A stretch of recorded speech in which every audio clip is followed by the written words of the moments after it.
The stars themselves seemed to bow before the Caltharian Empire.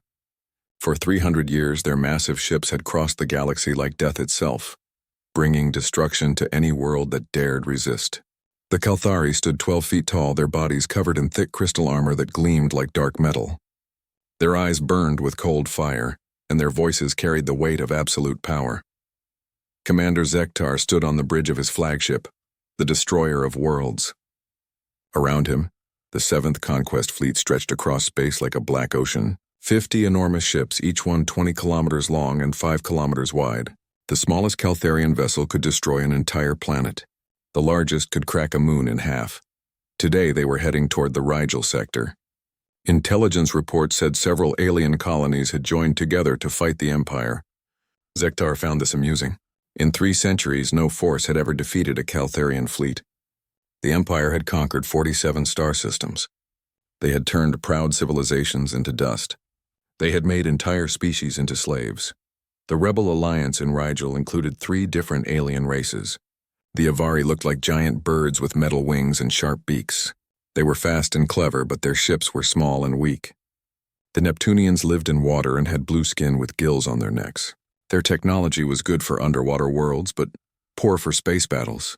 The Velkari resembled insects with 6 arms and compound eyes. They built ships quickly but used cheap materials that broke easily. Together, these 3 races had gathered over 200 ships to defend their colonies. Zektar had read their military reports. Their combined fleet seemed impressive on paper. But he knew the truth. Caltharian plasma weapons could cut through their shields like fire through paper. Caltharian armor could withstand any attack they might attempt.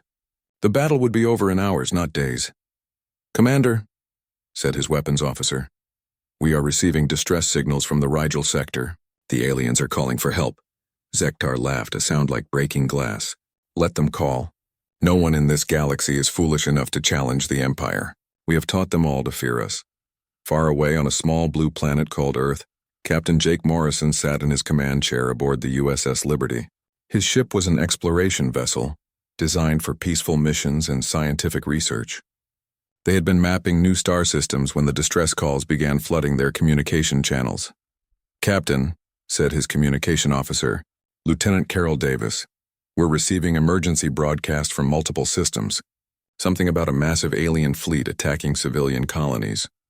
Jake studied the messages on his screen. The words were translated by their computer, but the fear in the alien voices was clear. Millions of beings were about to die and they had nowhere to run. "Send these reports to Earth Command immediately," Jake ordered. "Admiral Carter needs to see this." On Earth, Admiral Lisa Carter read the reports with growing concern. Humanity had only achieved faster-than-light travel 15 years ago. They had been carefully watching galactic politics from a safe distance, learning about the different alien races and their conflicts. Most species barely noticed humans. To them, Earth was just another primitive world on the edge of civilized space. But now innocent people were dying. The Caltharian Empire was destroying entire worlds, turning survivors into slaves. Earth had the power to help, but only one ship capable of fighting such an advanced enemy. The USS Defiant sat in the orbital shipyard above Earth like a sleeping giant. It was humanity's first true warship, built using revolutionary technology that no other species possessed. The ship was only 2 kilometers long, tiny compared to alien battleships, but it carried weapons and systems that had never been tested in real combat. Dr. Helen Garcia had designed the ship's kinetic barrier system. Instead of traditional energy shields, the Defiance used fields that could absorb and redirect incoming attacks. The barriers could learn from each hit, becoming stronger and more efficient over time. The ship's computer system was even more remarkable. Built by a team led by programmer Maria Lopez, the artificial intelligence called Darwin could analyze enemy technology during battle. It could modify the ship's weapons, shields, and engines in real time, adapting to any threat. Captain Ryan Brooks had trained for 2 years to command the Defiance. His crew included the best officers in Earth's small space navy. First Officer Amy Sullivan had studied alien military tactics for a decade. Chief Engineer Pete Johnson could repair or modify any system on the ship while under fire. Weapons Officer Rachel Stone could hit a target the size of a coin from 1,000 kilometers away. Admiral Carter called an emergency meeting. The room was filled with Earth's top military leaders, scientists, and politicians. On the main screen, they watched recordings of Caltharian attacks. Entire cities vanished in seconds under plasma bombardment. Millions of aliens fled in terror as crystal-armored soldiers marched through burning streets. "The situation is clear," Admiral Carter said. "The Caltharian Empire is committing genocide on a massive scale. They've done this for 3 centuries, and no one has been able to stop them." General Scott Williams, head of Earth Defense, shook his head. "We can't fight an empire that controls half the galaxy. Our single experimental ship against their entire fleet? It's suicide," Dr. Garcia spoke up from her seat. "The Defiance isn't just any ship. Our adaptive technology is completely different from anything the galaxy has seen. While other species build static defenses, we've created systems that evolve during combat." "Evolve?" asked President Patricia Moore. "What does that mean exactly?" Maria Lopez explained. "Traditional ships are built with fixed capabilities. Their weapons fire at set power levels. Their shields operate on predetermined frequencies. When they encounter superior technology, they lose. But Darwin learns from every attack, every defense, every maneuver. The longer the battle lasts, the stronger we become." Admiral Carter looked around the room. "The question is simple. Do we sit safely on Earth while millions die? Or do we risk everything to help them?" The debate continued for hours. Some argued that humanity should remain hidden until they were stronger. Others insisted that they had a moral duty to act. In the end, the decision was unanimous. Captain Brooks received his orders that evening.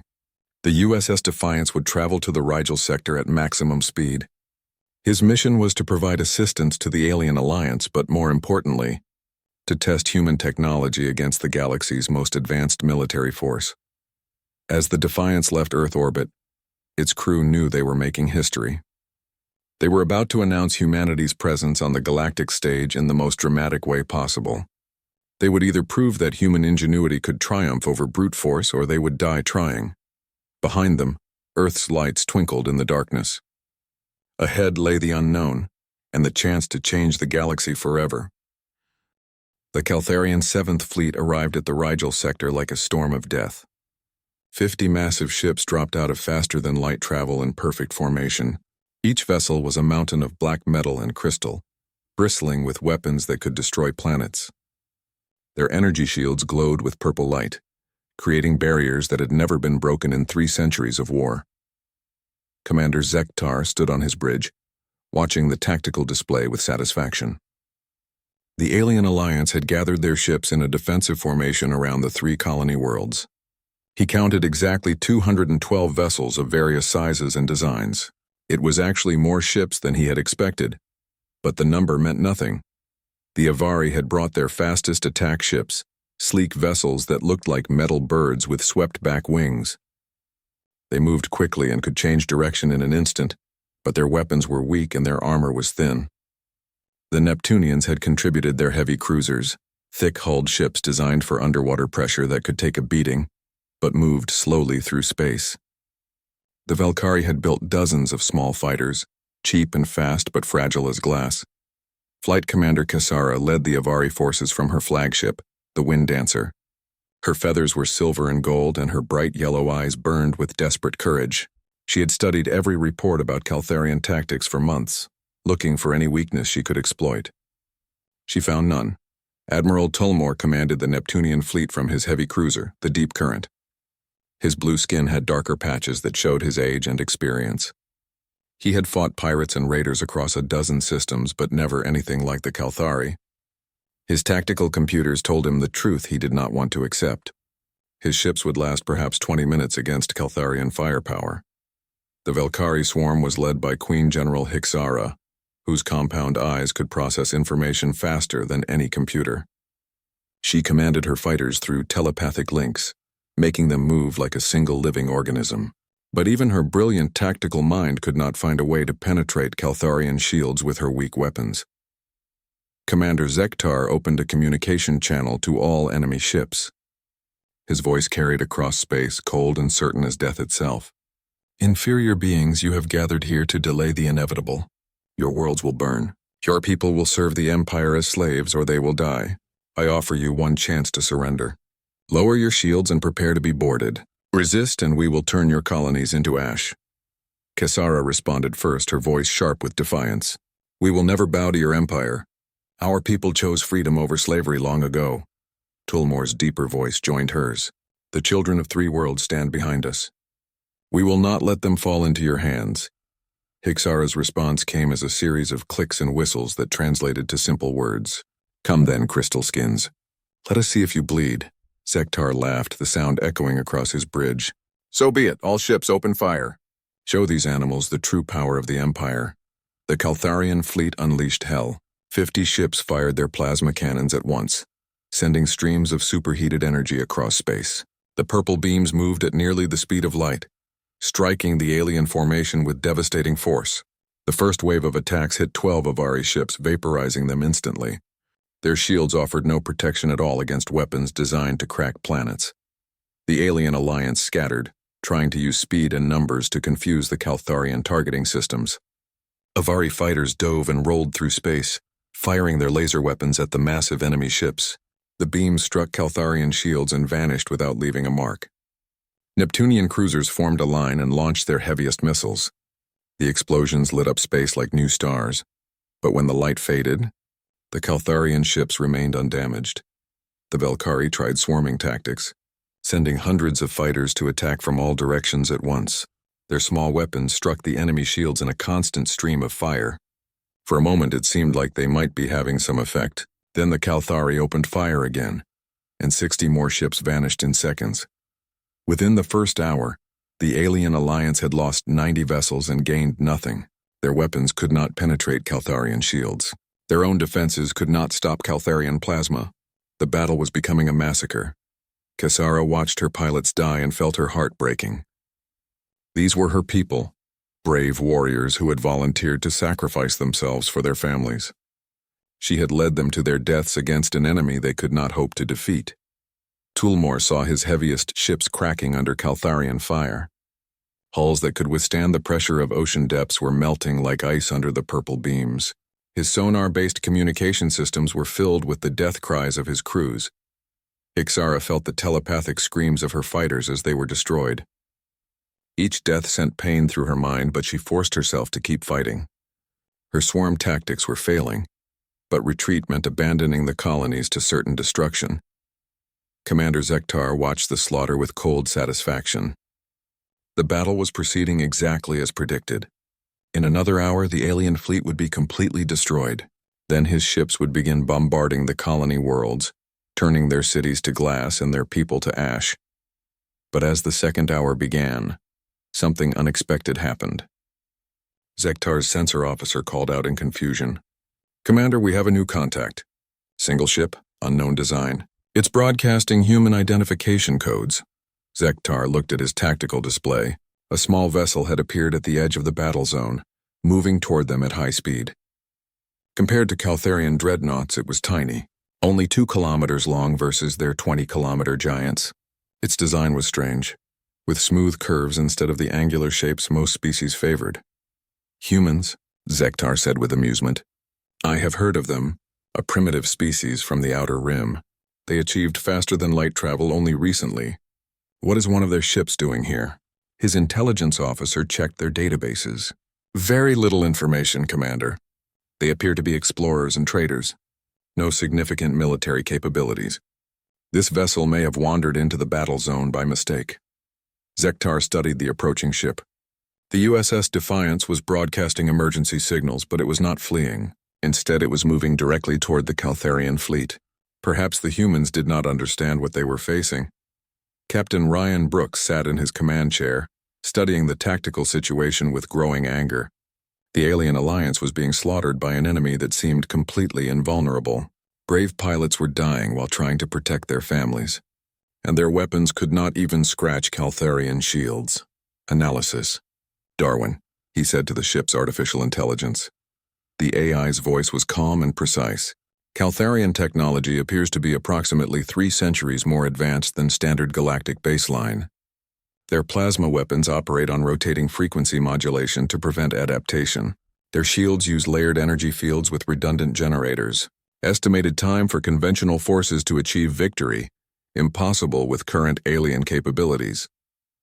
First Officer Amy Sullivan turned to look at him, Captain, if we engage those ships, we'll be facing technology far beyond anything in our simulation programs. Chief Engineer Pete Johnson spoke from his station. All systems are ready, Captain. Darwin has been analyzing their weapon signatures since we arrived. The kinetic barriers are adapting to their plasma frequencies already. Weapons Officer Rachel Stone checked her targeting computers. Railgun systems are online and ready. Estimated effective range against Caltharian shields unknown. Brooks made his decision. The aliens were fighting to protect their children. Earth had sent the Defiance here to help, and that was exactly what they would do. All stations, red alert. Set course to intercept the Caltharian fleet. Darwin, begin full combat analysis of enemy ships. We're going to show these crystal-armored bullies what human engineering can do. The USS Defiance accelerated toward the massive enemy fleet, its crew ready to test their revolutionary technology against the galaxy's most feared military force. The USS Defiance moved through space like an arrow aimed at the heart of the Caltharian fleet.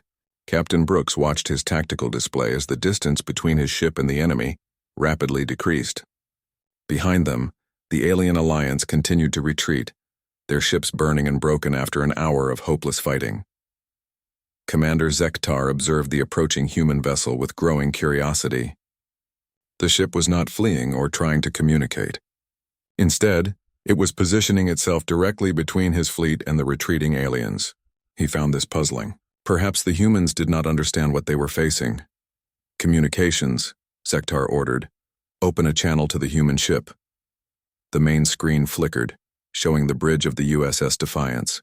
Zektar saw a human male in a blue uniform, sitting calmly in what appeared to be a command chair. The being was small and weak-looking compared to Caltharian warriors, with pale skin and soft features. Human vessel, Zektar said, his voice carrying the weight of absolute authority. You have entered a combat zone. The Empire is conducting a lawful conquest of rebel territories. Remove yourself immediately, or be destroyed as an enemy combatant. Captain Brooks looked directly at the alien commander on his screen. The Calthari was enormous, his crystalline armor reflecting the bridge lights like black diamonds. Brooks had studied the intelligence reports about their species, but seeing one in person was still intimidating. Commander Zektar, Brooks replied, keeping his voice steady.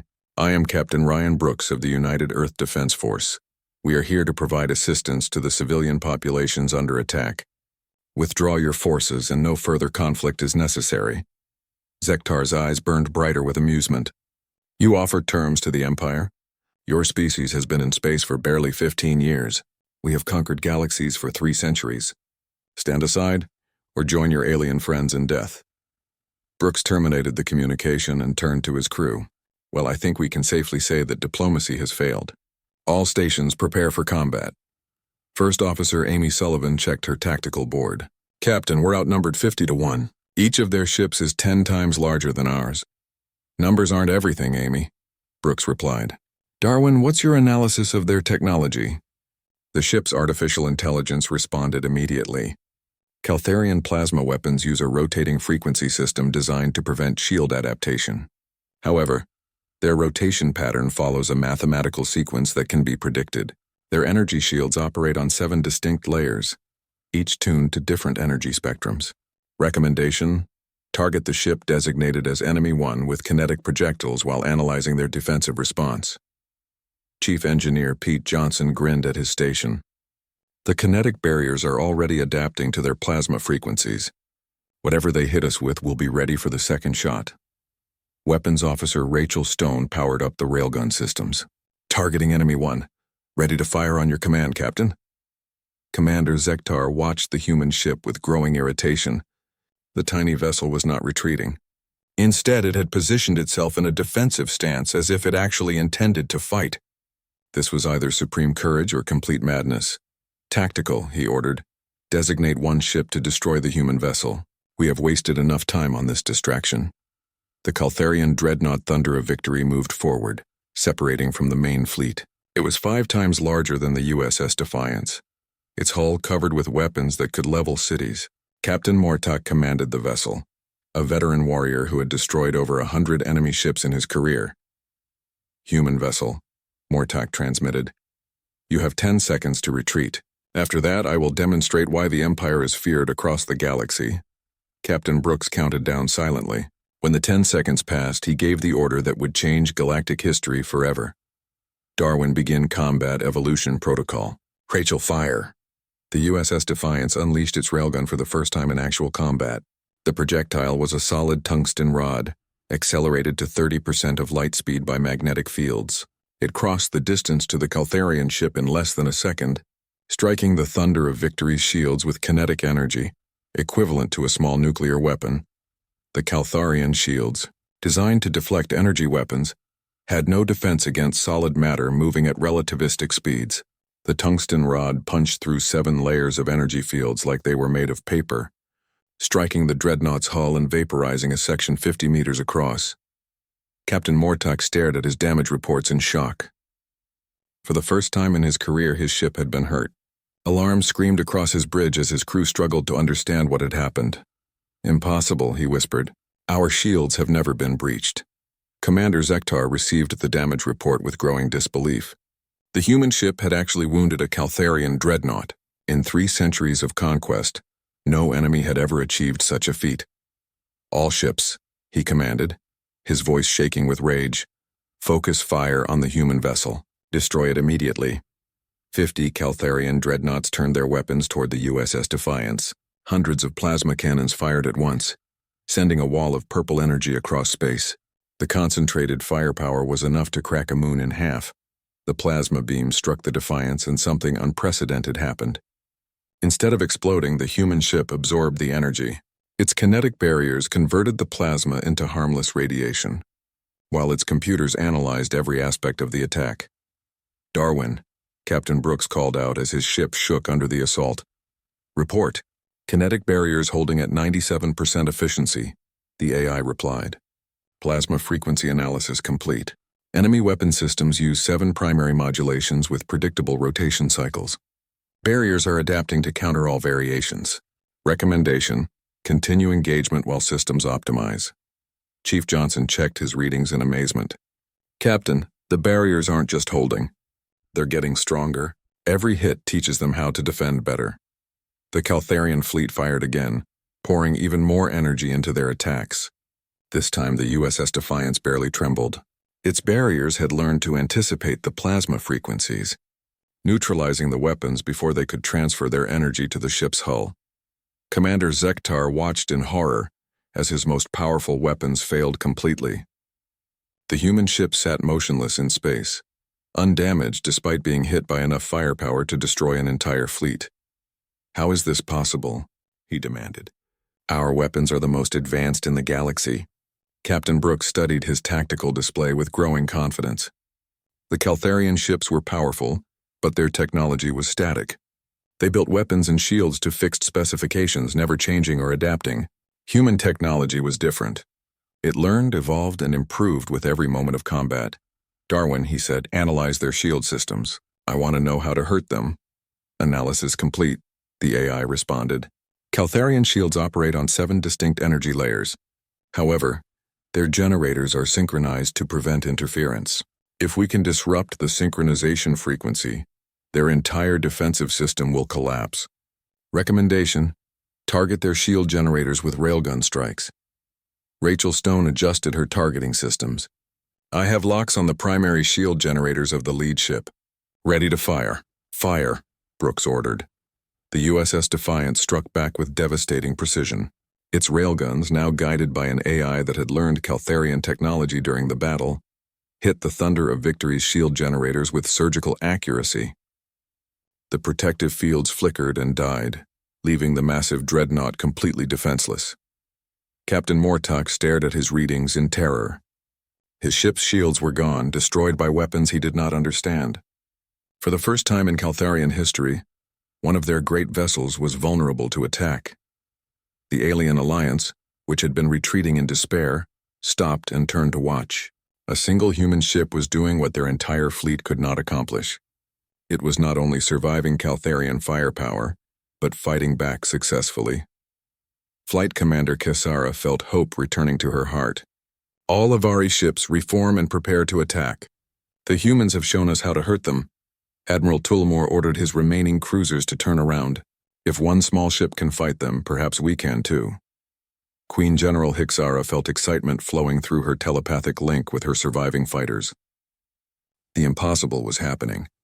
The unstoppable Caltharian Empire was being challenged by a single vessel from a species they had never heard of. Commander Zektar realized that everything had changed. The humans possessed technology that could neutralize Caltharian advantages. If word of this battle reached the Empire, it would shake the foundations of their power.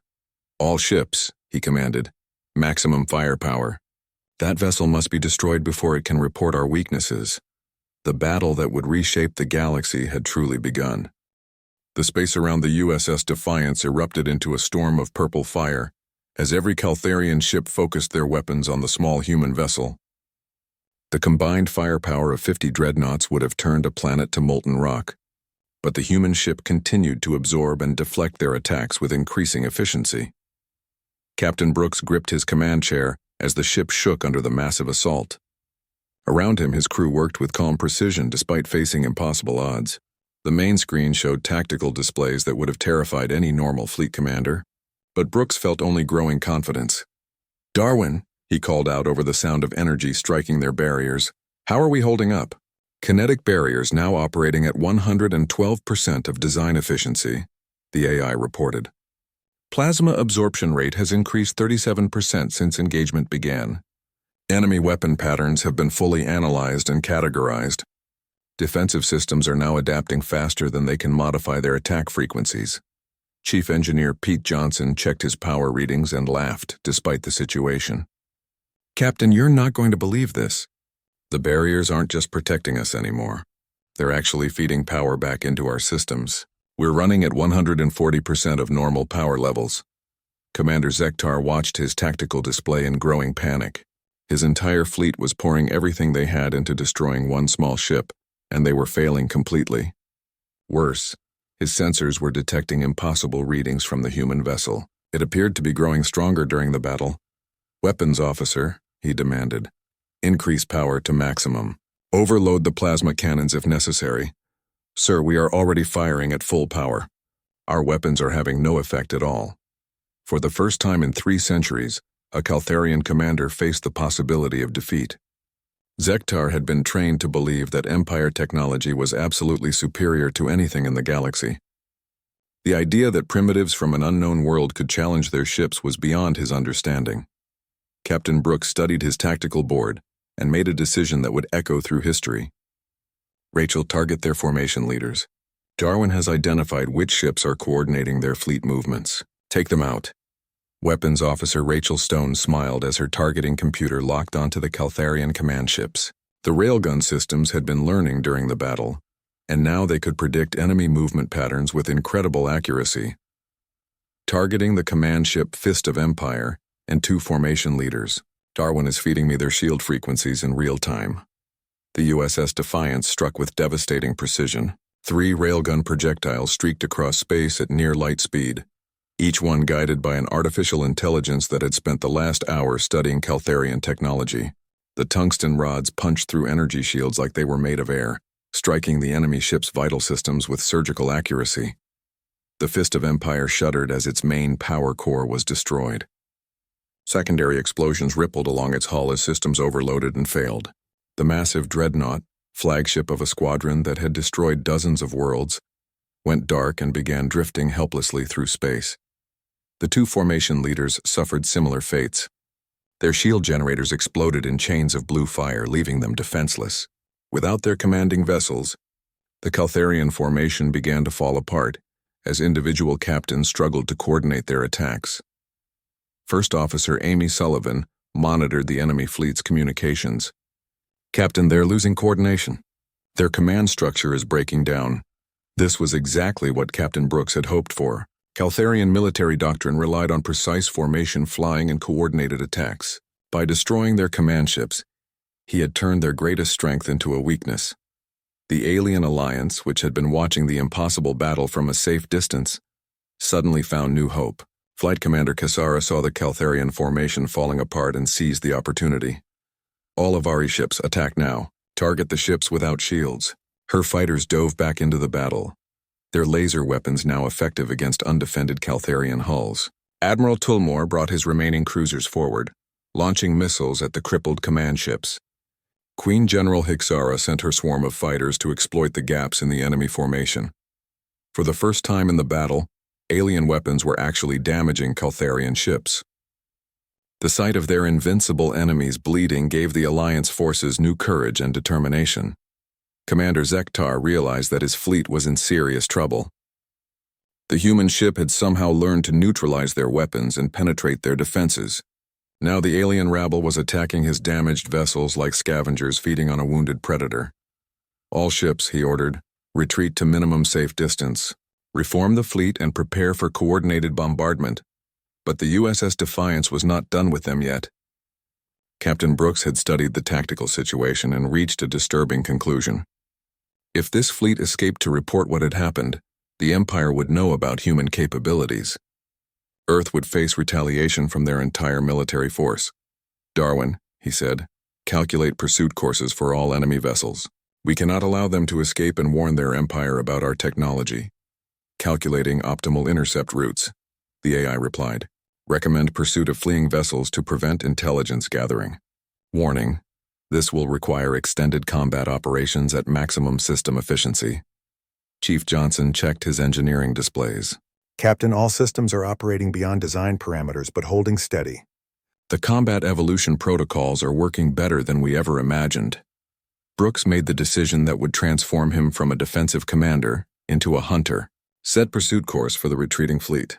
We're going to show them that running from humans is not an option." The USS Defiance accelerated after the retreating Caltharian ships, its improved systems now operating at levels that amazed even its creators. The kinetic barriers had learned to convert enemy fire into usable energy. The targeting computers could predict enemy maneuvers with supernatural accuracy. The railgun systems could penetrate any defense the Calthari possessed. What followed was not a battle, but a demonstration of evolutionary warfare. The Defiance pursued the fleeing dreadnoughts across 3 star systems, picking them off one by one. Each engagement taught its systems something new about Caltharian technology. Every victory made it stronger and more efficient.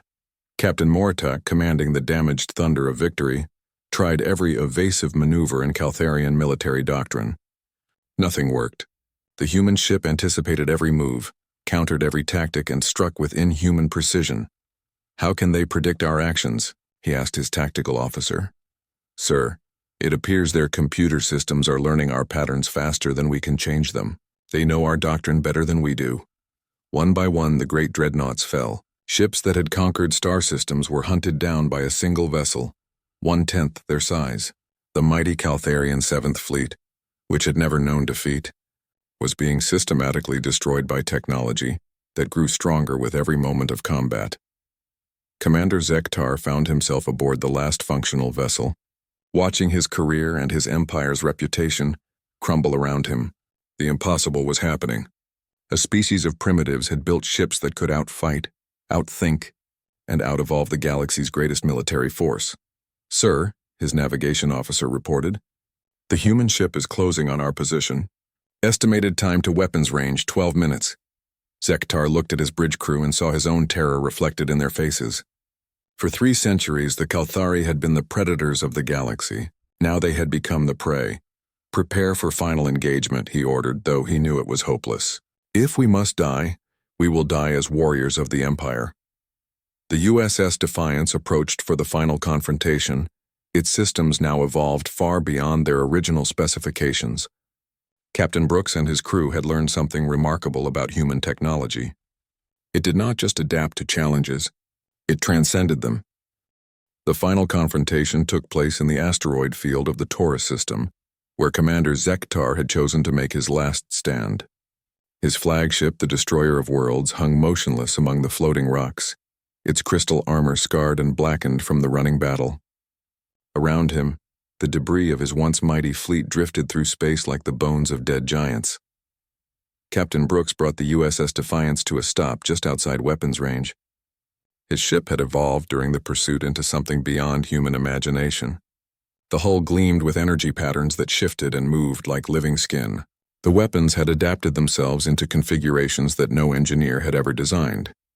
The artificial intelligence called Darwin had become something approaching genuine consciousness through constant learning and growth. Captain, First Officer Amy Sullivan reported, "We're receiving a transmission from the Caltharian flagship." On the main screen, Commander Zektar appeared for what would be their final conversation. The alien commander's crystal armor was cracked, and his burning eyes showed something the galaxy had never seen before in a Calthari warrior. Fear. "Human captain," Zektar said, his voice no longer carrying the weight of absolute authority. "You have achieved the impossible. You have defeated the 7th Conquest Fleet with a single ship. Your technology is beyond our understanding." Captain Brooks studied his enemy with a mixture of respect and caution. "Commander, your fleet has been destroyed. Your ships are gone, but you're still alive, and that's not an accident. I could have killed you hours ago." "Why did you spare me?" Zektar asked. "Because someone needs to carry a message back to your empire," Brooks replied. "The galaxy is changing, Commander. The age of conquest through superior firepower is ending. Your people can adapt to this new reality, or they can continue fighting and lose everything." Zektar was silent for a long moment. Throughout his career, he had delivered ultimatums to countless species. Now he found himself on the receiving end, and the experience was humbling. "What is your message, human?" Brooks leaned forward in his command chair. "Tell your empire that they are no longer the apex predators of the galaxy. There are species out here that build technology, which grows stronger through conflict itself. We don't just fight wars, Commander. We evolve during them." Chief Engineer Pete Johnson monitored the ship's systems with amazement. The USS Defiance was now operating at levels that exceeded every theoretical limit. Its barriers could absorb any energy weapon in the galaxy. Its targeting systems could hit a coin from 1,000 light-years away. Its engines could outrun anything the Calthari had ever built. "Captain," he reported, "Darwin is requesting permission to upload modification protocols to the colonial fleet." Brooks nodded. "Do it. Share our defensive adaptations with anyone who wants to fight for their freedom." Across the Rigel sector, the surviving ships of the Alien Alliance began receiving data packets from the USS Defiance. The information contained blueprints for adaptive shield systems, learning weapons platforms, and evolutionary artificial intelligence programs. Technology that would allow them to defend themselves against any future Caltharian attacks. Flight Commander Kesara watched her ship's computers integrate the human modifications. Her fighters began upgrading themselves in real time, their systems becoming more efficient and powerful with each passing moment. "Incredible," she whispered to her tactical officer. "These humans don't just share knowledge. They share the ability to grow and adapt." Admiral Toolmore saw his heavy cruisers transforming as they absorbed the human data. Weapons that had been useless against Caltharian shields were reconfiguring themselves to penetrate any defense. Armor that had failed under plasma bombardment was learning to deflect and absorb incoming attacks. Queen General Hicksara felt the change flowing through her telepathic link with the fighter swarm. Her ships were becoming something new, something that could learn and evolve just like living creatures. The gift the humans had given them was not just technology, but the power of adaptation itself. Word of the battle spread across the galaxy faster than light itself. The unstoppable Caltharian Empire had suffered its first military defeat in 3 centuries. Not to a massive alliance or superior numbers, but to a single human warship that had literally learned how to win while fighting. On hundreds of worlds, enslaved populations looked up at the stars with new hope. The crystal-armored tyrants who had ruled through fear and superior technology could be defeated. Freedom was possible again. The Empire's response was swift and predictable. Emergency councils were called on the Caltharian homeworld. Military leaders who had never known defeat struggled to understand how their most advanced fleet had been destroyed by primitives. Some called for immediate retaliation against Earth. Others argued for caution until they could understand human technology. But it was too late for caution. Human adaptive systems were already spreading through the galaxy like a virus of freedom. Every species that received the modifications began improving them, adding their own innovations and discoveries. The technology evolved and grew, becoming more powerful with each new application. Dr. Helen Garcia, monitoring the situation from Earth, watched with amazement as her kinetic barrier designs were improved by alien engineers across dozens of star systems. Each modification was shared back through the network, creating a web of collaborative innovation that spanned the galaxy. Maria Lopez tracked the evolution of Darwin's artificial intelligence as it spread to other ships and fleets. Each copy learned from local conditions and shared its discoveries with the whole network. What had started as a single ship's computer was becoming a galactic consciousness dedicated to protecting freedom and promoting growth. Captain Brooks received reports from across known space. The Velkari had modified human railgun technology to work with their swarm tactics. The Neptunians had adapted the kinetic barriers for underwater combat. The Avari had combined human learning algorithms with their natural speed and agility to create fighters that could outmaneuver anything in space. But the most important change was not technological. For the first time in centuries, the galaxy's species were working together instead of hiding from Caltharian power. Humans had given them more than weapons and shields.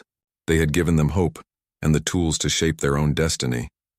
Commander Zektar returned to the Caltharian Empire with his message, but the damage was already done. The sight of broken dreadnoughts and defeated warriors shattered the myth of Caltharian invincibility. Conquered species began to revolt. Slave worlds declared independence. The empire that had ruled through fear found itself facing rebellions on 1,000 fronts. Some Caltharian leaders chose to adapt, reaching out to human diplomats to discuss peaceful coexistence. Others doubled down on military solutions, launching larger fleets against human space.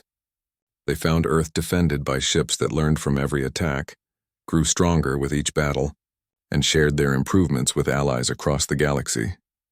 The USS Defiance returned to Earth as more than just a warship. It had become a symbol of human ingenuity and the power of adaptation. Captain Brooks and his crew were welcomed as heroes, but they knew their work was just beginning. Admiral Lisa Carter stood on the observation deck of Earth's orbital station, watching new ships under construction in the shipyards below. Each vessel incorporated lessons learned from the battle with the Calthari. But more importantly, each ship was designed to continue learning and growing throughout its service life. "We've started something that can't be stopped," she said to Dr. Garcia, who had joined her at the viewing window. Garcia nodded, watching human and alien engineers working side by side on the new vessels. "The galaxy will never be the same. We've shown them that technology doesn't have to be static. It can grow, adapt, and evolve." The age of Caltharian dominion was ending. The age of collaborative evolution had begun. And at the center of it all, humanity had earned its place not through conquest or superior firepower, but through the simple revolutionary idea that the best technology was technology that could learn. The stars themselves seemed brighter as countless species looked toward a future where growth and adaptation were more powerful than fear and stagnation. The galaxy had discovered that humans didn't just build ships that could fight. They built ships that could dream of becoming something better.